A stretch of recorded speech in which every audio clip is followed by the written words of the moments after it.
Okay, walking through Aria on the way to Bellagio. That's where I'm starting today. Could be where I finish today also, who knows. Want to mention though that in addition to this challenge, I'm also keeping track of things for Keep Track Week right now while I'm playing 2-5. So, a lot of new subscribers in the last few months. I keep track each year, usually in 3 cities, of some data from live poker games. When you're playing online, the platform keeps track of a lot of stats for you.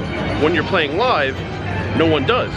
That's why you have me. I keep track of these things. So I've kept track of hands per hour, dealer tips per hour, all-ins, average pot size was one I did last year. I keep track of a bunch of stuff over the course of a week. Then I do it in 3 different cities, then I compare it. This year it won't just be 3 different cities, it's also going to be different stakes, because I'm keeping track right now while I play 2-5 in Vegas. The next city I plan on doing this is a city I've never played poker, and the 3rd city is a city I have not a ton on the channel, but I have played plenty before. So if you want to watch the past Keep Track Week videos, go to my YouTube homepage, use the search function, type in Keep Track Week, all the videos will come up. Always thought it made more sense in print than in audio visual form, so now it's in the newsletter. I publish a newsletter once a month. It's going to be in print in the newsletter. If you're new and don't know what the newsletter is or how to get to it, the video will end with instructions on how to get to my Patreon page and sign up for the newsletter. If you want to sign up for the newsletter, it's $5 per month, and on the first Monday of every month, I publish the monthly issue of the newsletter. If you want to just sign up for free and not pay, on the other 40 Mondays of the year, I still post something that's available to the public. A stat, a story, a controversy, something. So you'll see all the specifics on the instructions on how to sign up in a few minutes, and in September's issue of the newsletter, there is going to be all the Keep Track data from Keep Track Week right now, 2-5, no limit hold'em in Vegas. So yesterday, counted hands per hour and dealer tips per hour. Today I'm going to count how many raised multi-way flops we get, which I only vividly remember one yesterday. There must have been a few more, but I realized it had been a long time since I had seen one, and then I thought to count it today. And average pre-flop raise size. Don't know what the 5th thing is going to be yet, and yeah, there might only be 5, not 7, even though it's called Keep Track Week. Work week. 5 is fine. And if you're wondering where I am, came in from Vidara. Vidara is now connected to Bellagio. You don't need to go outside. When you get to the bottom of the stairs, you could go straight. You wind up in the hotel lobby near the conservatory. You could go left, go the other way around the Bellagio pool. You walk through the convention space. It takes a little longer, but it's a lot more peaceful. There's like one guy back there.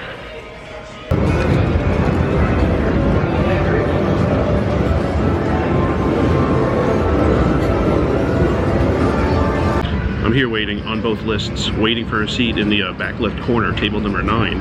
And right behind table 9 is the drawer where they put all the sauces and utensils and things when people order food and don't finish it all.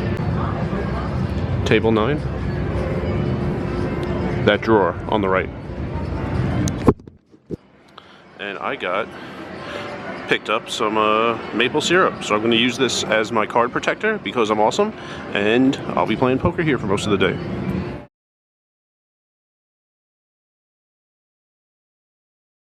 Alright, taking a break for a few minutes. I got like 17 minutes of 1-3 in, then we opened a new 2-5. I've been there a couple hours, done counting things, counted the pre-flop raise size for a while, and how many raised multi-way pots we had. Better game than I thought, way more raised multi-way pots than I expected. Unfortunately, I'm not really winning hands. I lost flush to flush. I had top 2 pair with like the worst run out imaginable. There was 3 to a straight, 4 to a flush on board, and then I had a set. There was 3 to a straight and 4 to a flush on board. So yeah, things could be going better. But if I win a hand, the pot size will probably be pretty solid. One guy is just handing away money because he lost like 1 pot 2 hours ago, and he's still tilted. And there are a couple guys who just aren't that good. But yeah, pretty good table. I'm like 2 hours in, would love like at least 6. I don't know how long the table's gonna stay this good. I doubt like another 4, but I would love another 6 hours, and then maybe just stay here, play 1-3, no commute, or maybe walk down to MGM because I'm heading that way after here anyway, so We'll see. It's shortly after 5 o'clock, and that is the like 1/3 session update, I guess. Oh, and shout out to Blaine, who was in there. I know Blaine from Council Bluffs. I don't know if he lives here now or what, but he was in Bellagio. He left recently, but saw him today.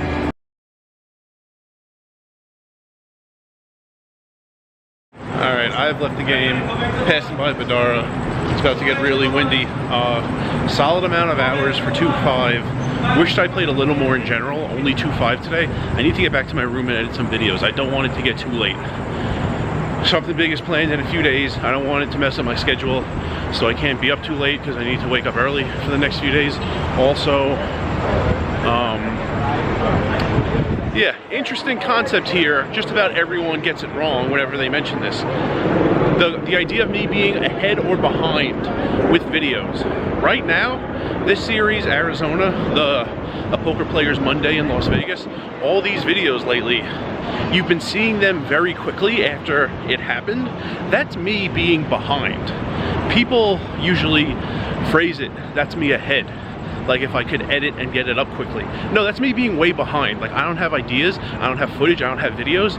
So like that day I played Boulder Station, like I had to wake up and do something worthy of filming and then edit it right away and get it up on YouTube very quickly. Over the summer, when I was dealing at Orleans, it was the opposite.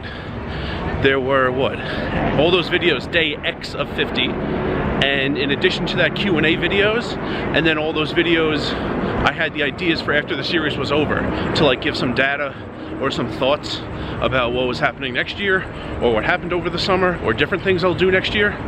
I was way ahead. You were seeing videos like 3 weeks after I filmed them because I had so many ideas and so much footage, and I was editing them and then uploading them, and there were just so many videos waiting for the publish date to show up so that they would be public to everybody. When you see a video go up and I put the date on the screen and it was like several weeks in the past, that's because I'm so ahead with the videos. So how did I fare in the game? Yeah, rounding to the nearest hour, I think it was 6 hours of 2.5, so very good pace for 2.5. So after that, like what I called a 1/3 session update, went back in, lost top pair to trips, and then lost trips to boat. But then I did suck out on a guy. By the way, the guy deserved it. He was an absolute jerk. He was making the most social, fun, recreational, worst player at the table.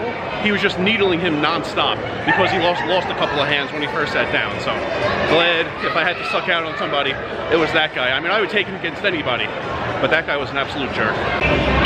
As long as I'm walking through Aria, let's see what the seasonal pizza is. There's always 3 that are normal. Cheese. There's cheese, there's pepperoni, there's Gotham. Gotham is pepperoni and sausage, and there's like a vegetable one, like a spinach one or something. Artichokes, I think. I think that's the green one. But there's always that last pizza on the end is like what I call seasonal or experimental. Let's see what it is today.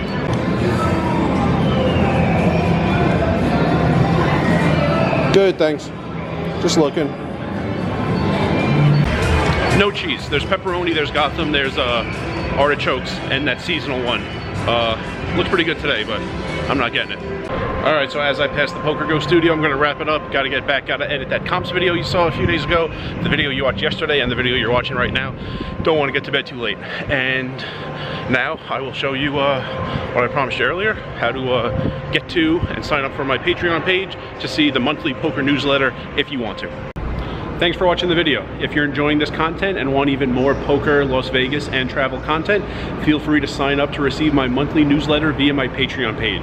It's $5 a month. There are 3 ways to sign up. You could either type in the link you've been seeing at the bottom of the screen, or you could go to my YouTube homepage and in the center of the screen, click on the link to my Patreon page, or you could go into any recent video of mine, go into the description box below the video, and click on the link to my Patreon page from there. Once you're on the Patreon page, click on Start Free Trial and follow all the prompts. The first 7 days are free. It's $5 a month after that, and you will receive 1 monthly newsletter about everything poker, Las Vegas, and travel related. If you want to see the first one I created, which is free for everybody, feel free to click the link on the top of the screen or the link to the video that's on the screen in the bottom left-hand corner right now.